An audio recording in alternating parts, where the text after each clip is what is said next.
I've been saying, ain't no squad like the Tekkers squad. What is up, everyone? I hope you are doing great. I have a lot to go over in this breakdown. I'm discussing the MLS Final between the Vancouver Whitecaps and Inter Miami. I'm talking Thomas Assist Muller versus Lionel the GOAT Messi. It's going down. It's going to be an epic showdown between two football legends of the beautiful game. The World Cup draw is here too, and I'm going to go over it as well. I finally secured my tickets to see a World Cup game, and I'm excited for what is to come. There's some big matches that are going to go down in the summer of 2026. It's time to get ready. I still have not gone over my thoughts of the NWSL Final, so I'll be talking about that. Gotham FC, they won another championship, and they done it a second time in California. It was amazing to witness. And finally, LAFC named the new head coach, and I'm planning to get into it. Let's go. All right, before I fully jump into it, I need to discuss U.S. President Donald Trump, known for being divisive, wins the first inaugural peace trophy from FIFA. Yep, that's right. He did win that, and it's a known fact that he badly wanted the Nobel Peace Prize and was going on somewhat of a campaign to win it, but it didn't end up going his way, and it seems like FIFA decided to give him a prize as a consolation to sort of feed his ego and stop him from ruining their investment in hosting the World Cup in the United States this coming summer. It was a bit weird to me because it just feels like a kid that is upset, you know, that they didn't win MVP in their soccer league when all they did the whole season was score an own goal. So then their helicopter soccer mom takes them out to get peace ice cream, and just to make them happy. That's what it felt like to me. It just seems absurd, and I can't say that I'm surprised, but I still think it's crazy that this is where we are. Okay, with that said, let's jump into the MLS Final. I cannot underplay how big it is, this Inter Miami versus Vancouver Whitecaps final. This league has had stars play in finals before, like Landon Donovan, David Beckham, and even players in the league like Wayne Rooney. But a final like this, of this caliber, with two legends of the game, I don't think it's been done before, and I think this might be the biggest MLS final the league has ever seen. It truly is a soccer fan's dream to witness this. Head to head, Messi versus Thomas Muller. There have been 10 matches played. Messi has only won 3 out of the 10. Thomas Muller has won 7. So Thomas Muller, if history has anything to show, he is more likely to win it, and he's overall been better. But now most of those matches were between either the international teams or Bayern Munich versus Barcelona. This is a completely different matchup. We're talking Miami, Vancouver, and it's been amazing to witness them both in the MLS. They both have different ways of impacting the game. I was able to witness both of them in person while in the MLS, and it's been interesting where I've seen Thomas Muller, where now it looks like his biggest impact in the soccer game is his ability to coach others on their positioning and tactics during dead balls. Well, Messi, on the other hand, I think his superpower, even before he came to Miami, was his ability to scan the pitch. If you watch him closely while he's playing, you can see his head move and scan more often than any other player, and that's really what makes him impressive, and what makes the GOAT that amazing is that he's able to do that and know exactly when to turn on the attack. He'll be walking at sometimes at his current age, and then all of a sudden see something, a build-up that looks like it could be a good attacking play, and then he will make magic happen. And he'll expose the defense of the opposing team with key moment where he's just dangerous on the attack. Inter Miami, as of recently, have been dominating offensively. They've had 9 goals in their last 2 playoff matches, and Messi alone has 4 assists and a goal. For the Whitecaps, they're getting their defensive anchor back in Tristan Blackman after he missed a game due to a red card against LAFC, and Brian White, their striker, has also been back in good form, looking very dangerous up top when he scored a brace against San Diego FC, just doubled it up and made San Diego just lose hope very early on in the match. I am an LAFC supporter and my team may not be in this match, but I am pumped to see how this thing plays out. The FIFA 2026 World Cup draw just took place, and now we have an idea of what it's going to look like with the teams in their group. In Group A, we have Mexico, South Africa, Korea, and still a spot to be open. I think it's going to be an interesting one. I predict Mexico takes top one, or Korea. I think they're a strong side. They could take top one. Mexico and Korea, I think, take 1 and 2. In Group B, we have Canada, Qatar, and Switzerland with another spot to still be determined. I think Switzerland takes 1.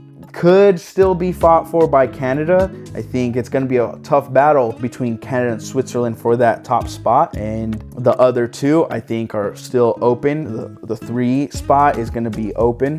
And then in Group C, I think it might be one of my favorite groups of the whole World Cup. You have Brazil, Morocco, Haiti, and Scotland. Definitely a tough draw for Haiti going against a tough team like Morocco and Brazil. And then to top it all off, Scotland team that just went off in their previous matches. You have Scott McTominay scoring a bicycle kick. I'm excited for this one. It's going to be good matches. That Brazil-Morocco one is definitely going to be a match you cannot miss. In Group D, we have USA, Paraguay, Australia, and another spot still to be determined. I like this one. I think USA takes the top spot. I think it's very much possible. I'm going for it. Team USA. Australia at the 2. I don't know. I think Paraguay is still a very good team. They can make it difficult for both the USA and Australia. In Group E, we have Germany, Curaçao, Cote d'Ivoire, and Ecuador. These are all really good teams. I mean, Curaçao, it's a tough draw for them. They're the smallest team in the tournament. It's going to be tough matches all around. I think their goal going into this has to be just to win one match. That Germany-Ecuador match, I cannot wait. It's going to be a good one. Trust me. In Group F, Netherlands, Japan, Tunisia, and a playoff spot still to be determined. That Netherlands-Japan game, it's going to be a good one. I think Japan has progressively been improving, that I think they still will be a challenge for Netherlands. It's not going to be as easy as some people might think. The blue lock is real. Japan has been improving. They have players in different leagues throughout Europe, and they're going to make it known that they're not going to go down easy against Netherlands. And I think Netherlands, it's theirs to lose. Right now, I think they take top spot in Group F. Over in Group G, we have Belgium, Egypt, Iran, and New Zealand. I think this one is Belgium's. They should be taking first spot, but you still have Egypt there with Mohamed Salah. If Mohamed Salah suddenly gets in great form, they're one of the best teams there. They could pull off some great things with Salah on their side. I think that's the 1 and 2. New Zealand, I think they could battle for that 2 spot coming out of the group stage, because I think they're a pretty well-rounded team, but could be wrong. Iran too, I think they're a very well-built team. I think that 3 and 2 spot are up for grabs by all 3 there. Over in Group H, we have Spain, Cabo Verde, Saudi Arabia, and Uruguay. Spain and Uruguay are the main ones. They both won World Cups before. Everyone's going to say Spain is the top spot. They're a strong team. I definitely see them moving in the number 1 spot out of Group H. Uruguay is going to have to fight Cabo Verde and Saudi Arabia for that spot. And from what I saw at the last World Cup, I think you can't underestimate Saudi Arabia. They might just pull off the 2. In Group I, France, Senegal, and Norway. And then another spot to be determined still in the playoffs. France, strong side. They can make it all the way to the end. We know that. Mbappe, they got him. And then over in Norway, Haaland and Odegaard. This is a good group. I'm super pumped to see that France-Norway game. Norway could still upset France. I think it's very much possible. If they win that game against France, they could take the first seed in Group F. Group J,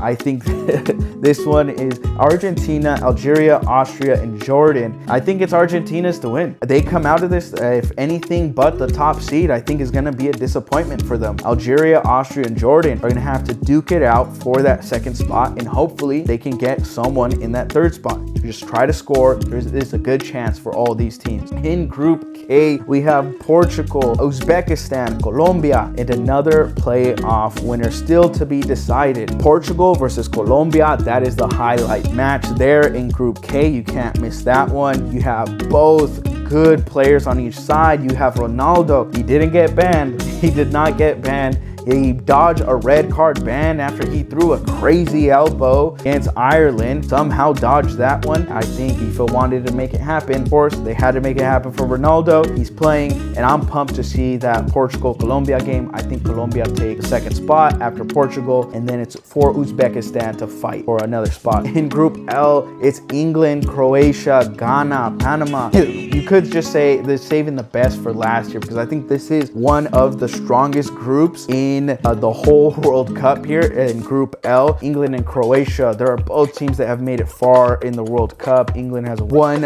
big matches. They're a team that have Premier League players. I think Ghana and Panama are still challenging sides to beat, that they could put up a challenge for both England and Croatia. For me, I think this might be the most competitive group in Group L. Let me know what you think. I am excited to see what goes down, and I cannot wait. I just want to fast forward till summer 2026. Let's get the magic going. And I forgot to mention, I am going to be at the Australia-Paraguay game. I am super excited for that one, and I will keep y'all updated on how it goes.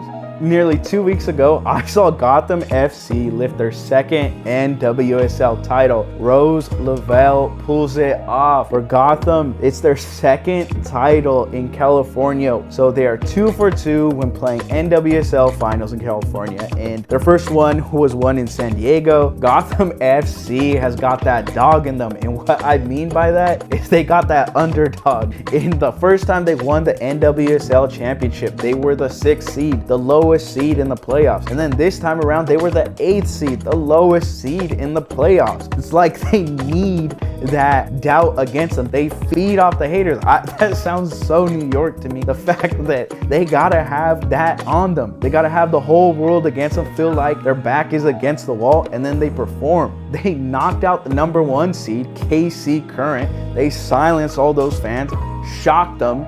No one saw that one coming.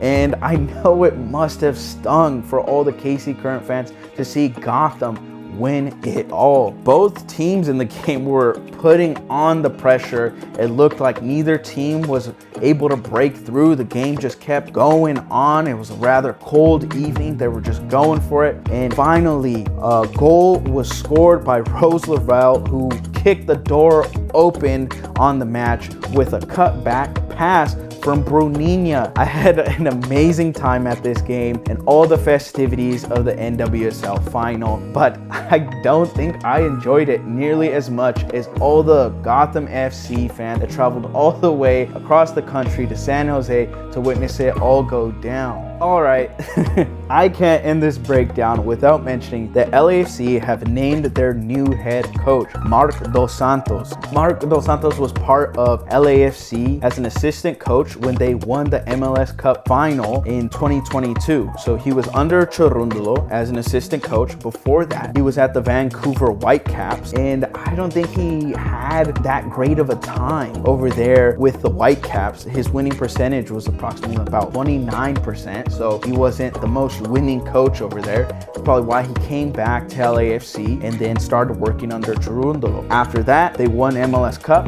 He's been there since, and now it's his chance to go ahead and step up and prove that he can be a head coach in the MLS. I mean, the winning percentage he has and what he had over there with the Vancouver Whitecaps does have me slightly concerned for the black and gold because Cherundolo, as of finishing now with LAFC, his winning percentage was about 55%, which is a much stronger performance, and bringing in a coach has a winning percentage in the MLS in the 20% range does make me nervous. But he did take part with a coaching group that won the MLS Cup, and let's be honest, when he was in Vancouver, Vancouver. He didn't have Sun Heung-min. He didn't have Denny Bouanga, and now he has that. So if there is a time for Dos Santos to prove himself, it's now. And I want to see if he can do it. I have faith in him to do it. But I will be the first to say I would have liked a bigger signing for this head coach role for LAFC. We'll have to see how it plays out. I have faith in him, and I'm looking forward to that first game he is in charge against Inter Miami in the LA Coliseum. Let's see. Vamos LAFC. Let's go into the 2026 season. Dos Santos, let's make it happen. This is gonna be our year. Thank you all so much for watching. It means the world to me. If you like this video, please like and subscribe. I have enjoyed making this video so much. I know I haven't been putting out as much content. It's not because I don't want to. I am passionate about keeping this channel going and providing great content for all of you. It's just difficult to balance it all. I did get that World Cup ticket. I am planning to make sure a video on that, and I hope to catch you all in the next breakdown.